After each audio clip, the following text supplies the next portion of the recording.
অৱস্থা বেয়া একদম ৰঙা চিঙা পৰি গৈছে হিমন্ত বিশ্ব শৰ্মা মই চাই আছো মানে মানুহটো কেলে ইমান কম হৈছে তাৰ চাইছো মানে এইটো মিয়াখেদা আন্দোলনটো যেতিয়া বিফল হৈ গ'ল তেওঁ মানে সাংঘাতিক ধৰণৰ খং গোটেই লাল হৈ গৈছে মানুহটো মই চাইছো এই কথা বতৰাবিলাক আৰু এনেও আমি কৈ আছিলো যে এই মিয়াখেদা আন্দোলনটো ভুৱা এটা আন্দোলন এটাও মিয়া তাৰপৰা খেদিব নোৱাৰে আৰু অলপ দিনৰ কাৰণে খেদিব টকা পইচা এটোপোলা দিবগে যেতিয়া তাৰ পাছত আকৌ সেই মিয়া তাত আকৌ ওলাব সেইটো হৈ গৈছে আমাৰ প্ৰমাণ হৈ গৈছে যে আজি 6-7 মাহ মানৰ আগত মিয়াখেদা আন্দোলনটো এবাৰ প্ৰথম নহয় 6-7 মাহৰ আগতো হৈছিল সেই মিয়াখেদা আন্দোলন তেতিয়া ক'লে যে উজনি অসমৰ মিয়া মুক্ত কৰা হ'ল বুলি সেই সময়ত কোৱা হৈছিল আৰু সেই একেখিনি মানুহে যিবিলাকে মিয়া মুক্ত কৰিলে বুলি কৈছিল যিবিলাক জাতীয় সংগঠন নে কি সংগঠন নাজানো মিয়া মুক্ত কৰিলো বুলি কৈছিল আকৌ মিয়া মুক্ত শিৱসাগৰত কেনেকৈ মিয়া ভৰ্তি শিৱসাগৰ হৈ গ'ল সেই কথাবোৰ বতৰাবিলাক আপোনালোকে চাওক আৰু মোৰ হেনেকুৱা লাগে এটা জাতীয়তাবাদী বুলি কোৱা মানুহবিলাক আপুনি সুধিবচোন জাতীয়তাবাদ মানে কি এটাও নাজানে সঁচাই কৈছো জাতীয়তাবাদ বুলি তেজত থাকে বুলি কৈ দিব জাতীয়তাবাদ মানে কি সেই কথাটো তেওঁলোকে নক'ব সুধিব লাগে সাংবাদিকবিলাকে মানে তেওঁলোকৰ কথা বতৰাবিলাকৰ পৰাই প্ৰমাণ হৈ যায় আচলতে জাতীয়তাবাদ মানে কি মোৰ এই প্ৰশ্নটো হোৱাৰ পাছত তেওঁলোকে মোবাইলত আজি চাৰ্চ কৰিবগৈ জাতীয়তাবাদ মানে কি আচলতে গতিকে সেইটো ভুৱা জাতীয়তাবাদ সেই জাতীয়তাবাদটোৰ জৰিয়তে অসমবাসী ৰাইজ নাবাচে এইটোৰ জৰিয়তে আচলতে বিজেপি বাচিব 26ত জিকিব আৰু আমি দেখিছো দেই আপুনি এটা কথা চাওকচোন মিয়াখেদা আন্দোলন বিদেশী খেদা আন্দোলন বিদেশী সংগঠনে খেদিব লাগে নে চৰকাৰে খেদিব লাগে এটা হিমন্ত বিশ্ব শৰ্মাৰ পুলিচ প্ৰশাসন ইমান যে ডাঙৰ এটা হেৰি আছে এটা গৃহ বিভাগটো আছে সেই গৃহ বিভাগৰ মানুহবিলাকক আৰক্ষী প্ৰশাসনৰ মানুহবিলাকে কিয় মিয়া খেদিবলৈ নাযায় মিয়া খেদিবলৈ তেওঁ কাক পঠিয়াইছে দেখিছে নাই আপোনালোকে মানে সেই ভুৱা যে হয় চৰকাৰীভাৱে কিয় নকৰে বস্তুটো ভুৱা মানে চৰকাৰীভাৱে সেইকাৰণে হিমন্ত বিশ্ব শৰ্মাই নকৰে কথাটো বুজি লওক আপোনালোকে অসমবাসী ৰাইজ যে বহুত আৰ্মি মিলিটাৰী অসম পুলিচ আমাৰ বহুত গিজগিজে আছে অসমত তেওঁলোকে এঘৰ মানুহত গৈ তাত মিয়া খেদিবলৈ কিয় নাযায় নোযোৱাৰ কথাটো মানে এইটো ভুৱা এইটো সংগঠনৰ কিছুমান মানুহক পেট সংগঠন বুলি ক'ব লাগিব হিমন্ত বিশ্ব শৰ্মাৰ পৃষ্ঠপোষকতাত সেই সংগঠনবিলাক কাম কৰি আছে বুলি হিমন্ত বিশ্ব শৰ্মাই কৈছে এইটো মই কোৱা নাই গতিকে সেই কথা বতৰাবিলাক বুজি লওক যে এতিয়া মিয়া মুছলমানৰ বিৰুদ্ধে এটা ৰাজনীতি কৰিবলৈ গৈ মুখ্যমন্ত্ৰীয়ে কি কৰিছে যে 26ত তেওঁ আকৌতো জিকিব লাগিব মানে কাহিনীটো এনেকুৱা যে লোকসভাৰ নিৰ্বাচনত যোৰহাট আৰু শিৱসাগৰত অৱস্থা বেয়া হৈ গ'ল বিজেপি চৰকাৰৰ অৱস্থাটো বেয়া হৈ গ'ল লোকসভা নিৰ্বাচনত গতিকে সেই তাত অৱস্থাটো ভাল কৰিবৰ কাৰণে কি কৰিব লাগিব মানে সিহঁতৰ মাথা বেয়া হৈ আছে হিমন্ত বিশ্ব শৰ্মাৰ মাথাটো বেয়া হৈ আছে কাৰণটো কি যে লোকসভা নিৰ্বাচনত গোটেই ডিস্পুটটো উঠি গৈছিলে যোৰহাটত তাত বাহৰ পাতি লৈছে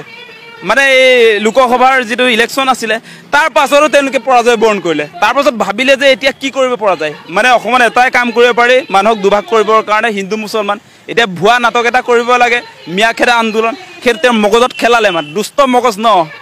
দুষ্ট মগজত কিবা কিবি খেলাই দিয়ে মানে সেইকাৰণে মুখ্যমন্ত্ৰী হিমন্ত বিশ্ব শৰ্মাৰ পৃষ্ঠপোষকতাত এই ভুৱা যিটো আন্দোলন মিয়াখেদা আন্দোলন বিদেশী খেদা আন্দোলন বুলি মগজবিলাক আছে নাই বাৰু তেওঁলোকৰ বিদেশী নে স্বদেশী আপুনি চালেনে নাই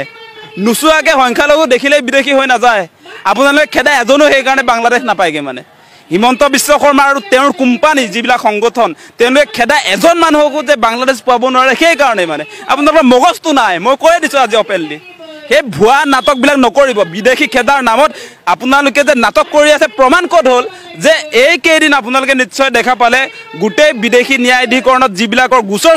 চলি আছিলে বিদেশী যিবিলাকে হ'বলৈ গৈ আছিলে মানে ৬৯,৫০০ জন মানুহক আপোনাৰ স্বদেশী কৰি দিলে এখন নটিফিকেশ্যন উলিয়াই দিলে হিমন্ত বিশ্ব শৰ্মাই ইফালে মিয়াখেদা আন্দোলন কৰি তেওঁ বিদেশী খেদিছোঁ বুলি কৈ আছিলে সেই সময়ছোৱাত আপোনাৰ ৬৯,৫০০ জন মানুহক আপোনাৰ স্বদেশী কৰি দিলে সেইটোক লৈ আমাৰ এই জাতীয়তাবাদী নেতা এজনেও প্ৰতিক্ৰিয়া দিয়া নাই কাহিনী ওলাই পৰিলে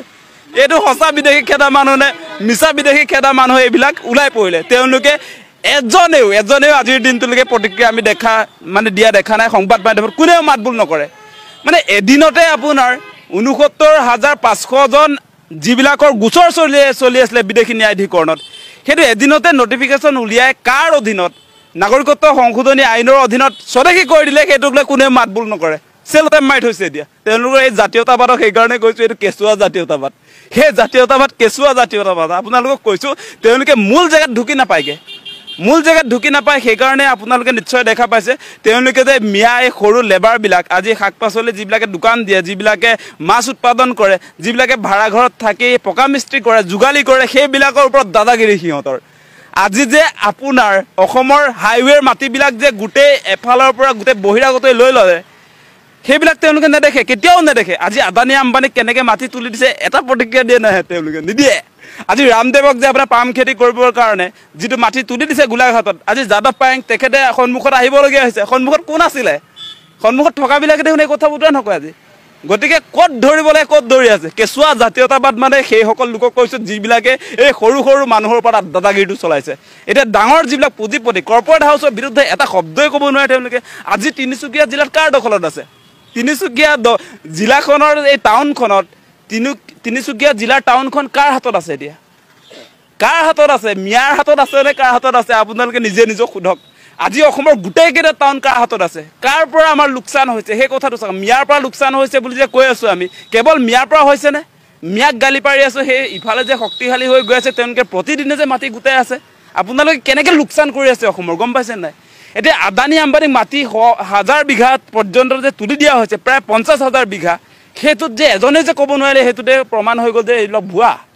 আজি প্ৰমাণ হৈ গৈছে চবফালে আজি ইয়াত প্ৰতিবাদ কৰি আছে 1203টা পৰিয়াল খিলঞ্জীয়া মানে এটাই এইটোক লৈ কথা ক'ব নোৱাৰে এতিয়া খিলঞ্জীয়া মানে চৰকাৰখনৰ উচ্ছেদক যে সমৰ্থন কৰি আছে আপোনালোকৰ সেই উচ্ছেদ অভিযানটো আমি দেখিলোঁ 10 কিলোমিটাৰ দূৰলৈ তেওঁলোকে উচ্ছেদ কৰি মানুহবিলাকক বিদেশী বুলি কয় 10 কিলোমিটাৰ দূৰত আপোনাৰ সংস্থাপন কৰে চাপৰ বিলাচীপাৰ সেই প্ৰমাণ গৰুখুটিত তাৰ প্ৰমাণ কাজিৰঙা ৰাষ্ট্ৰীয় উদ্যানত সেইটো আপোনালোকে নিশ্চয় দেখা পায় গুৱাহাটীৰ পৰা গ'লে লেফ্ট ছাইডে থকা মানুহবিলাক ৰাইট ছাইডে লৈ আহিলে সেয়াই বিদেশী খেদা আন্দোলন বাংলাদেশী বুলি কৈছিলে সেইকাৰণে কথাবিলাক ক'বলগীয়া হৈছে গতিকে এনেকুৱা ভুৱা নাটক বন্ধ কৰক অসমৰ ক্ষতি কৰাৰ অধিকাৰ আপোনালোকক কোনে দিলে অসমক ক্ষতি কৰি আছে তেওঁলোকে অসমক ক্ষতি কৰি আছে মিছাকে এটা প্ৰপাগাণ্ডা কৰি হিমন্ত বিশ্ব শৰ্মাক মানে 26ত জিকামলৈ ঠিকা লৈছে নেকি আপোনালোকে ঠিকা লৈছে ঠিকাদাৰ মানে এনেকুৱা নচলিব সেই কথাটো স্পষ্ট কৰি দিছোঁ আমি বিদেশী খেদিম বুলি কৈছোঁ আমি বিদেশী খেদিম বুলি কৈছোঁ হিমন্ত বিশ্ব শৰ্মাৰ আপোনালোকে কৈছে আমি নাটক কৰিম নাটক কৰিবলৈ দিম নেকি আমি নিদিওঁ সেই কথাটো স্পষ্ট সেইকাৰণে এতিয়া অসমৰ ৰাইজে লাহে লাহে বুজি উঠিছে কোন এইবিলাক সংগঠনৰ নেতা ওলাইছে হে বিদেশী এনেকৈ খেদে নেকি বিদেশী স্বদেশী চিনাক্ত হ'ব এনআৰচিৰ জৰিয়তে আপুনি কৈ দিলে কোনোবা বিদেশী হৈ যাব নেকি সেই নাটক নহ'ব আমি কৈছোঁ আমি বিদেশী খেদিম 1971 চনৰ 25 মাৰ্চৰ পৰা যিবিলাক মানুহ ইয়াত আহিছে অসমত গোটেইবিলাক যাব লাগিব সেই কথা আমি কৈছোঁ তেওঁলোকে বিদেশী খেদাৰ নাটক কৰিব তাৰপাছত বিদেশী যে স্বদেশী কৰিলে তাক লৈ যে চেলটেপ মাৰি থ'ব তাৰ বিৰুদ্ধে যে এটা শব্দ ক'ব নোৱাৰে সেইবিলাক ভুৱা জাতীয়তাবাদী নেতাৰ বিৰুদ্ধে সকলো ৰাইজ আচলতে ঐক্যবদ্ধ হ'ব লাগে তেওঁলোকৰ কথাত কোনো শুনিব নালাগে এই মানুহবিলাকৰ কথা শুনিলে অসম জহন্নামে যাব সেই কথাটো স্পষ্ট আৰু যিবিলাক মিয়া মুছলমান দেখিলে যে সন্দেহযুক্ত বুলি কয় আপুনি কি জাতীয়তাবাদী নেতা নিজকে যে কৈ আছে আপুনি কি ভূপেন হাজৰিকাতকৈ ডাঙৰ জাতীয়তাবাদী নেতা আপুনি জ্যোতিপ্ৰসাদ আগৰৱালাতকৈ কি ডাঙৰ জাতীয়তাবাদী নেতা ওলাইছে আপুনি মানে আমাৰ যিবিলাক স্বনামধন্য ব্যক্তি যিবিলাক আচলতে অসমৰ গোটেই অসমখনৰ আচলতে যিবিলাক হিৰো বুলি ক'ব লাগিব অসমৰ নায়ক অসমখন গঢ়া যিবিলাক মানুহ আজি ভূপেন হাজৰিকা আজি জ্যোতিপ্ৰসাদ আগৰৱালা বিষ্ণুপ্ৰসাদ ৰাভা আজি অম্বিকাগিৰি ৰায়চৌধুৰী আজি হোমেন বৰগোহাঁই ছাৰলৈকে এওঁলোকৰ বিৰুদ্ধে কাম কৰি আছে এইবিলাকে মৈমন সিঙে যিবিলাক মুছলমান তেওঁলোকক কৈছে ন অসমীয়া কোনে এইকেইটা ক'ৰ পৰা আহিছে তেওঁলোকৰ কোনে নাম জানে এইবিলাক মানুহৰ আজি আপোনাক মই কৈছোঁ যে অসমৰ যিমান আচলতে অসমৰ কাৰণে কাম কৰা মানুহ স্বনামধন্য ব্যক্তিসকলৰ কথা কৈছোঁ মই জ্যোতিপ্ৰসাদ আগৰৱালা বিষ্ণুপ্ৰসাদ ৰাভা অম্বিকাগিৰি ৰায়চৌধুৰী ভূপেন হাজৰিকা আজি আপোনাৰ এই কাৰ কথা কৈছিলোঁ মই হোমেন বৰগোহাঁই ছাৰ আজি ইভেন আজি জীয়াই থকা মানুহৰ কথা ক'লে তেওঁলোকে কাৰোবাৰ এজেণ্ট বুলি কৈ দিব আজি আপোনাৰ নিশ্চয় জানে আমি হীৰেণ গোহাঁইৰ কথাটো বাৰু নকওঁ ওৱান ছাইড কৰি আমি যদি ডিব্ৰুগড়লৈ গৈ যদি আমি নগেন শইকীয়া ছাৰৰ কথাটো যদি কৈ দিওঁ তেওঁলোকতকৈ ওপৰত আপোনালোকে চিন্তা কৰে অসমৰ কাৰণে এতিয়া 100 বছৰ আগতে অহা মানুহবিলাকক দেখিলে কাৰণে কেনেকুৱা ফটোৱা কামবিলাক কৰি আছে বিদেশী এনেকৈ আপুনি খেদিব নোৱাৰে আপুনি বিদেশীক খেদিব এনেকৈ বিদেশী খেদিব এইটো কোনেও আচলতে এগ্ৰি নকৰে সংবিধানে এগ্ৰি নকৰে সেইকাৰণে আপোনাৰ এই বিদেশী খেদা আন্দোলনটো চৰকাৰে কিয় নকৰে মানে সেইটো লিগেল নহয় সেইকাৰণে তেওঁলোকে নকৰে